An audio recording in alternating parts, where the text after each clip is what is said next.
On the surface, it looked like just another jewelry shop in Hatton Garden. Polished counters. Designer watches under glass.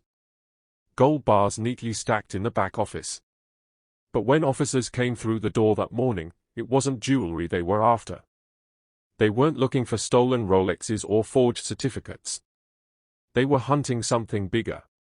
In the back room, behind the clean paperwork and tidy books, was cash, bundled, uncounted, still warm from the street.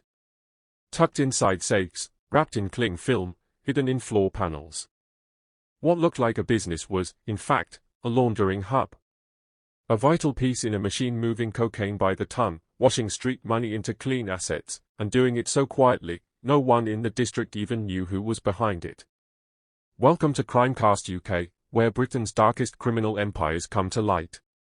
If you're drawn to the stories buried beneath the surface, take a moment to like, subscribe, and turn on the notification bell, so you never miss any UK stories lurking beneath the surface. Matthew Byrne didn't look like a drug trafficker. He lived in Sevenoaks, a quiet commuter town in Kent, more golf courses than crime scenes. In his 40s, soft-spoken, polite. He drove a new Jaguar, was building a home next door to his parents, and kept his head down. No nightclubs. No champagne. No Instagram trail. To neighbors, he was just a man with a plan. But online, under the name Slick Valley, Byrne was something else. A system builder. A man who coordinated multi-ton shipments of cocaine like a logistics executive, methodical and invisible. Bo Devlin was his opposite in style but not in purpose.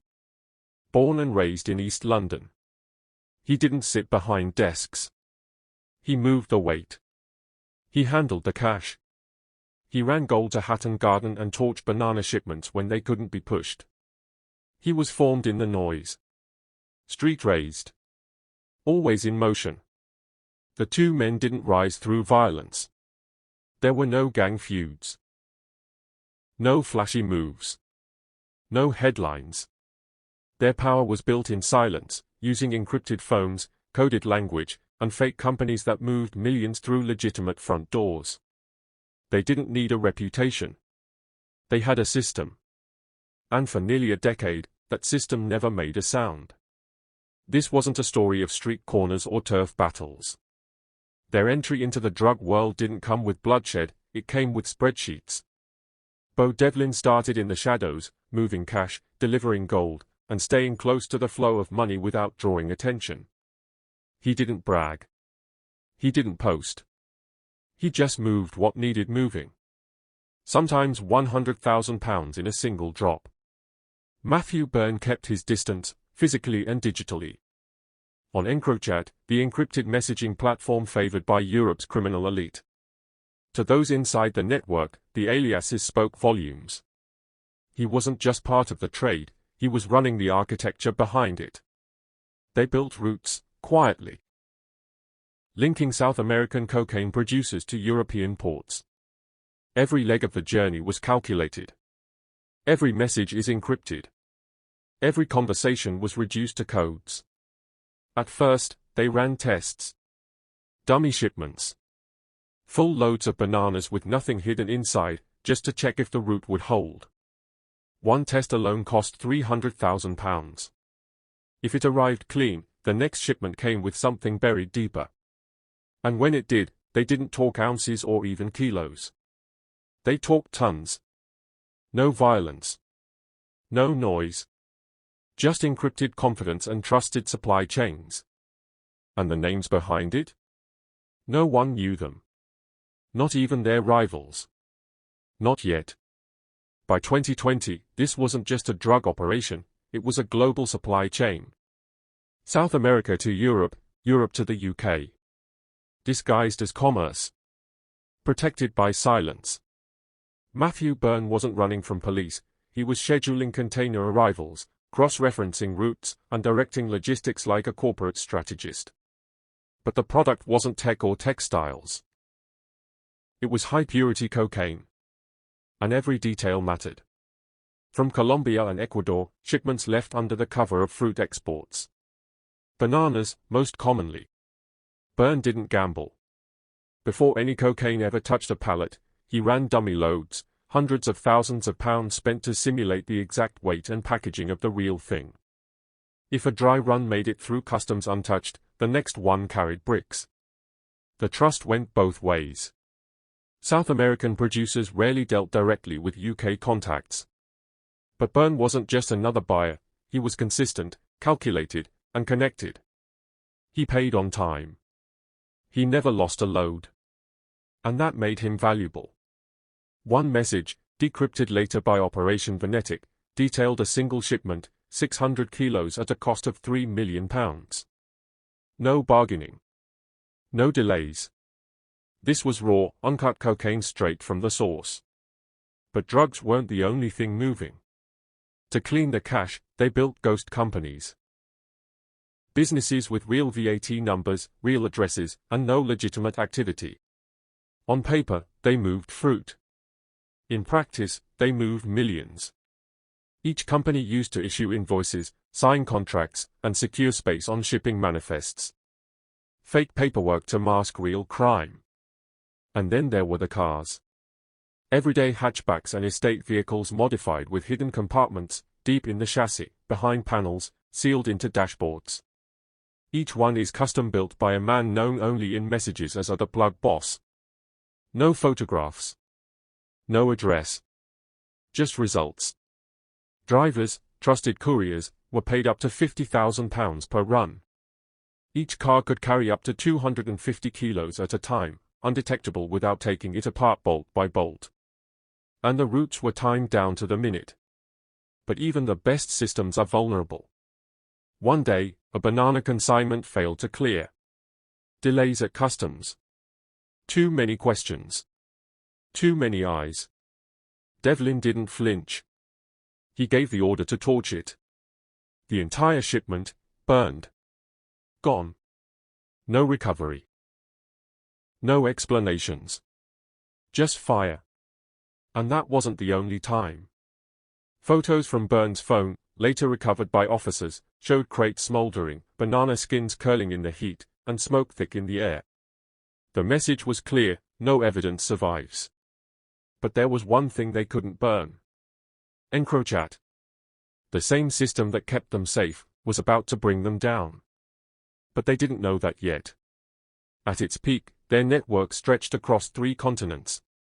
From cartel fields in South America to shipping yards in Antwerp, to a quiet jewelry shop tucked into London's Hatton Garden. The product was cocaine. The packaging? Bananas. Pallets of them. Tons at a time. On shipping manifests, it looked like ordinary fruit. Fresh produce bound for British supermarkets. But inside, beneath the yellow skin, bricks of high-purity cocaine, sealed and hidden. Wrapped with precision. Delivered with perfect timing. And the profits? They didn't sit in bank accounts. They couldn't. That's where Chris O'Shea came in. 56 years old. A jeweler. Based out of Avery Hill Road in New Eltham. On paper, he ran a legitimate shop. But on encrochat, he had another name, Alst Stargin. And to Byrne and Devlin, he wasn't just a jeweler. He was the financial engine behind their empire. O'Shea took cash, street cash, untraceable, stacked in holdalls, and exchanged it for gold bars and luxury watches. Real items. Real value. But once the transaction was done, the money was clean. Byrne didn't deal in small amounts. He bought 10 to 15 gold bars in a single visit. Each one is valued around £40,000. Photos later pulled from his encrypted handset showed the haul, stacks of bullion, designer timepieces, and a quiet record of wealth built off cocaine. O'Shea charged 3% for every deal. A silent commission for rinsing dirty money into legal assets. No questions. No trace. The shop remained open. The counters stayed polished. To the public, it was just another storefront. But investigators later uncovered the truth, nearly £190 million had passed through their system. An empire of drugs, gold, and ghost companies. Built with discipline. Maintained with silence. There were no headlines. No shootouts. No gangland chaos. Just logistics. And for nearly 8 years, no one saw a thing. For years, encrypted phones were the heartbeat of Europe's criminal underworld. Encrochat, an invitation-only system, fitted with self-wiping features, hidden apps, and military-grade encryption, was considered uncrackable. Byrne and Devlin relied on it for everything: drops, prices, ports, test runs, and even backup drivers. Every detail of the empire flowed through those devices. Until Operation Venetic. In early 2020, European investigators pulled off what no trafficker thought possible: they broke in. Overnight, tens of millions of messages were unlocked. Aliases turned into names. Maps turned into raids. The entire underworld, exposed. And at the center of it, Matthew Byrne. Messages tied Byrne directly to high-volume cocaine imports. Not kilos, tons. He discussed prices, packaging, delivery logistics, and laundering processes in clear, coded language. His aliases, Slick Valley and Official Cleaner, were no longer anonymous. Investigators now knew who he was and what he was doing. But Byrne wasn't just moving drugs. He was dealing in weapons. One contact, later identified as Jody Hall, a 51-year-old from Bromley, used the handle Unbeaten Moose. Through encrypted messages, Hall arranged to collect a self-loading pistol fitted with a silencer. The exchange was vetted by a third man known only as the Boxer, who physically inspected the weapon before it changed hands. The system was tight. Professional. But not perfect. In July 2020, Jody Hall was arrested during the handoff. The gun passed through the hands of the Boxer. The silencer was intact. The serial number was wiped. Byrne knew immediately. The arrest. The timing. The fallout. And then, the panic set in. Messages show him weighing an extreme option: springing Hall from a prison van. Not as a joke. Not in theory. But in specific detail. He claimed to know the transport routes. The kind of officers guarding the van. Whether they'd be in uniform or plainclothes. He even said he had people who had done it before. This wasn't bluster. It was a man scrambling to contain a leak. And while the plan never left the encrypted thread, it revealed something investigators hadn't seen in Byrne before: desperation. Up until now, everything had been cold. Calculated. Risk managed. But this? This was reckless. This was dangerous. And this was being watched. Because officers weren't just reading drug deals anymore. They were reading escape plans. And every message pushed them closer to the front door. By late 2020, the silence that had shielded Byrne and Devlin for years was gone. The encrypted messages they thought were buried forever had been decrypted, catalogued, and traced. Operation Venetic wasn't just reading, they were preparing to move. And when they did, they didn't kick down doors in the dark. They moved with precision. First came Chris O'Shea, the man behind the gold. His shop in New Eltham had looked legitimate for years. Receipts balanced. Front window clean. But when investigators arrived at his home on Avery Hill Road, the illusion ended quietly. No chase. No drama. Just documents, ledgers, and transaction records. Physical proof that the store had laundered millions in drug money. Inside, they found what mattered most: the paper trail. Gold bar purchases. Bulk cash exchanges. Photos. Serial numbers. It was all there. The shop was shut down. The silence, broken. Then came Sevenoaks. Matthew Byrne's house looked like any other in the neighborhood: smart car in the driveway, landscaping in progress, quiet street. But behind the walls, officers found £20,000 in cash tucked in drawers, fake IDs, and a Jaguar XF paid for in full. They also found a blinking encrochat handset, still active. Still connected to the empire that had just collapsed. But that wasn't all. At his girlfriend's address, officers encountered a reinforced door, metal bolted and fortified. The kind of setup that had no place in the quiet suburbs. Inside, Gucci bags, luxury clothes, and leaflets for Portuguese properties. Evidence of a planned escape. Even at his parents' house, the operation left fingerprints.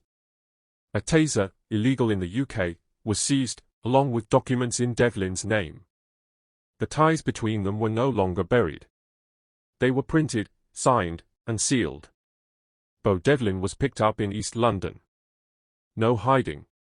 No walls. No guards. But inside the flat, the signs were clear. A bug detector sat near the bed, used to sweep for hidden microphones.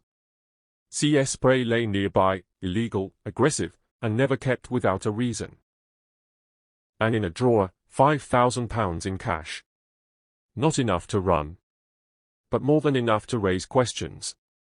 His wardrobe told the rest of the story. Designer trainers. Luxury watches. Streetwear that didn't match any declared income. And yet, he lived openly. Confident. Untouched. Until the door came off the hinges. They didn't fight. They didn't flee. They had no time. After years of running a quiet, billion-pound machine, this is how it ended. No resistance. No escape.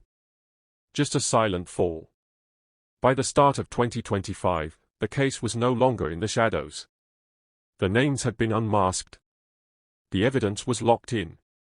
And the courtroom was ready.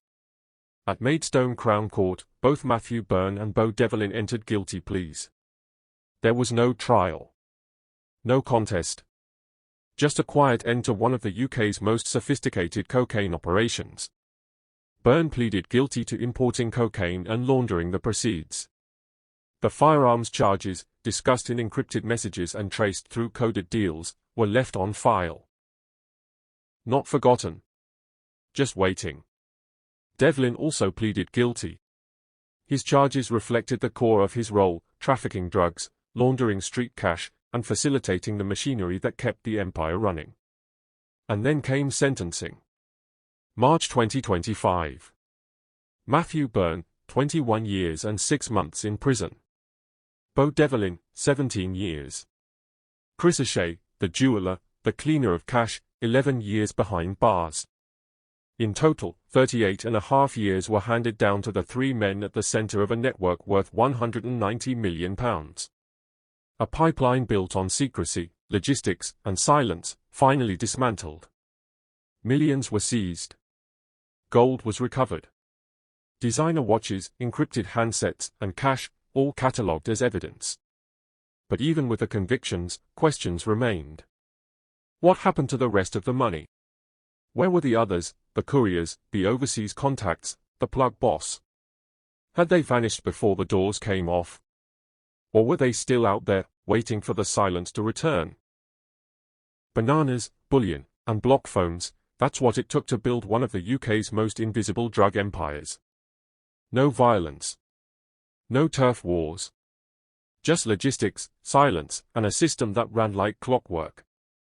For years, it worked. Containers moved. Gold changed hands. And encrypted messages stitched the whole thing together. But no one stays hidden forever.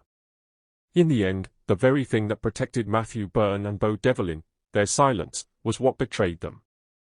The messages. The codes. The aliases. All decrypted.